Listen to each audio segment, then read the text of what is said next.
नेपाल के PM KP Sharma Oli के सुर बदले बदले से दिख रहे हैं और यही वजह है कि उन्होंने भारत की जमकर तारीफ की और कहा कि भारत के साथ मैत्रीपूर्ण संबंधों को लेकर किसी को संदेह या भ्रम नहीं होना चाहिए। इसके साथ ही साथ ओली ने भारत से नेपाल को मुफ्त में दी गई कोरोना वायरस की 10 लाख डोज के लिए भी पीएम मोदी की तारीफ की। हमारे दोनों पड़ोसियों के साथ अच्छे संबंध हैं। हमें चीन के निवेश को लेकर भी चिंतित होने की जरूरत नहीं है क्योंकि नेपाल कर्ज के जाल में फंसने की स्थिति में नहीं है।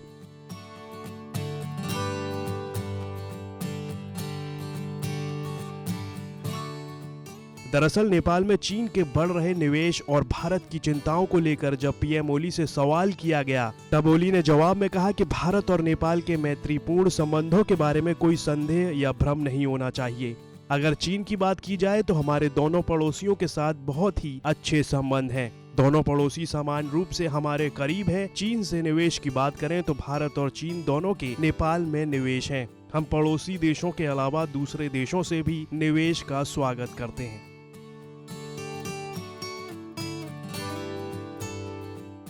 अगर सरल भाषा में कहें तो भारत से फ्री में दी गई कोरोना वायरस वैक्सीन को लेकर ओली ने पीएम मोदी और भारत सरकार को धन्यवाद दिया। उन्होंने कहा कि मुझे नहीं लगता कि भारत से भेजा गया टीका कूटनीति का विषय है।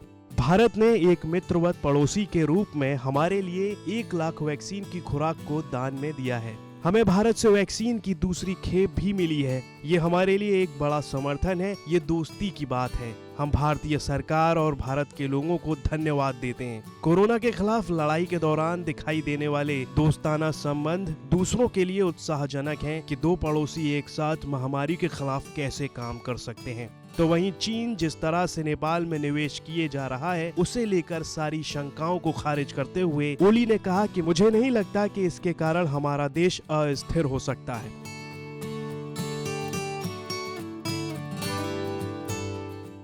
शायद ओली भारत में बनी अपनी छवि को साफ करना चाहते हैं। हालांकि पीएम ओली की छवि पिछले 2 साल में भारत विरोध की रही है क्योंकि देश का विवादित नक्शा संसद में पास करवाने के बाद भारत के साथ नेपाल के संबंध बेहद नाजुक दौर से गुजर रहे हैं। वहीं हाल ही में भारतीय विदेश सचिव, सेना प्रमुख और खुफिया एजेंसी रॉ चीफ ने भी नेपाल का दौरा किया है। इन्हीं वजहों से अब नेपाली पीएम ने भारत के प्रति अपने रुख में बदलाव किया है।